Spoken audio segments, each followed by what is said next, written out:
Hello there. Today I'm going to talk about our point of sale. On the point of sale settings page, this is where you configure your location, your tax ID number, your tax rate, your contact phone number, as well as all of the other information that you would need to put on your receipt.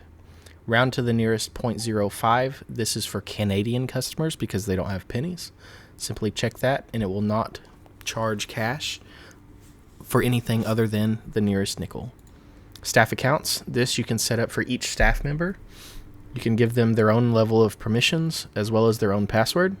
When you hit register, that will add their staff account here and they can log into that account on the point of sale.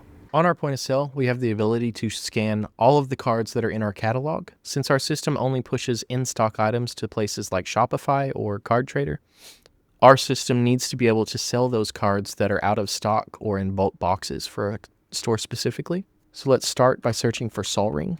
Our system is capable of doing partial searches as well. So if, for example, you didn't type the S on your Sol Ring, it will still search for items containing Sol Ring. You can then filter by game to get even better results.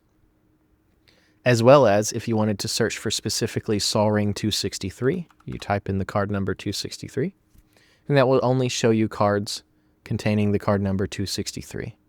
Now, if you only wanted to see Sol Rings in a set containing Mander, then you add that set in here. And that will show you all cards containing the set Mander. However, if you specifically wanted a card from Tarkir, just search Tarkir. And that will show you the Sol Ring from Tarkir. After you add that item to your cart, it comes over here. Let's pretend this item was in inventory. Let's actually find one that is in stock. Turn on the in stock toggle, hit search. This item is stored in my chaos location, so I add this here.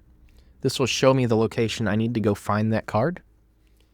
Let's pretend someone brought me one from a bulk box that they were digging through, and I don't want to have to pull the one out of inventory and add it back.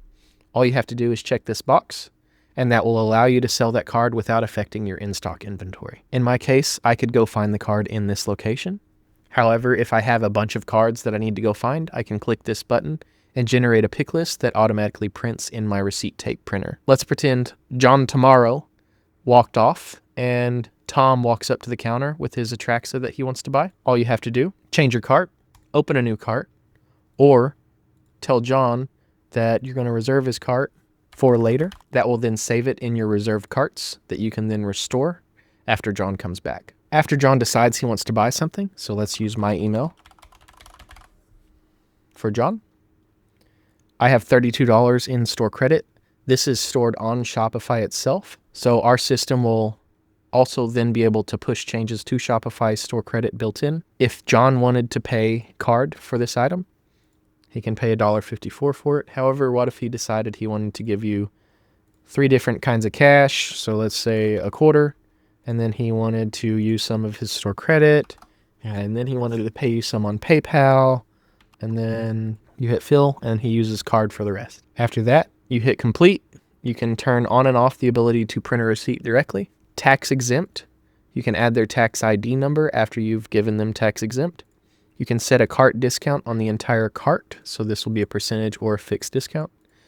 You can also do that per item as well, a fixed or a percentage discount.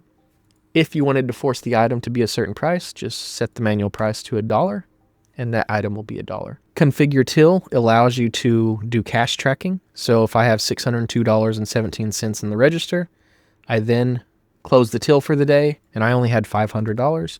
That'll tell me that I had a variance of 102.17. Whenever I close that store for the day, it'll come in on our reporting page and show us what actually happened for that day, if the till was closed, and how much it was off. This also allows you to see how much cash you took in for the day, how much card you took in for the day, e-transfer, which would be something like PayPal or Cash App, and the amount of store credit that was used for that day. That is then able to be exported as a PDF or a CSV, and you can filter that to certain days to only show those days.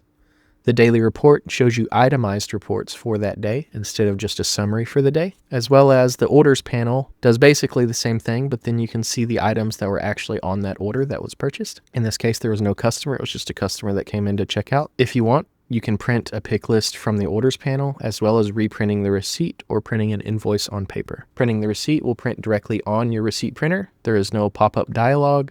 It just prints straight there. On the sales panel, this allows you to see out of stock items, but the Shopify sales panel allows you to see items that are on your Shopify that is connected to our system. So in this case, I want to see in-stock Citadel paint. This will search our Shopify website, find those items, and allow us to add them to our current cart. And you can mix and match your carts from each of these tabs. So I could sell items from out of stock, or if it was pushed to Shopify, I could just add that same saw ring from the Shopify sales tab. But it would not give you the in-store location for the item because you're pulling the information from Shopify instead of our database. The Shopify draft order allows you to import a draft order from Shopify, allowing you to edit it as if it is a cart. So if you add or remove items from the Shopify draft order, it will add and remove them from the draft order on Shopify. For customers, you can search your customer and you can add or remove store credit. The instant you add store credit, it adds that credit to Shopify. So if I add $1 to myself, I now have that $1 on Shopify as well. If I make a sell on Shopify, that customer can use this store credit to make a purchase, and it will also update our side. When you're originally setting up the point of sale, after you've integrated your Shopify, simply click this Sync Shopify Customers button, and that will pull all of the Shopify customers from Shopify to our system. When you create a new customer, as long as your Shopify is integrated, our system will create that customer on Shopify automatically for you, as well as add the store credit amount that is needed. And that is the point of sale. If you have any questions, suggestions, or thoughts, send me a message on Discord, Facebook, or email.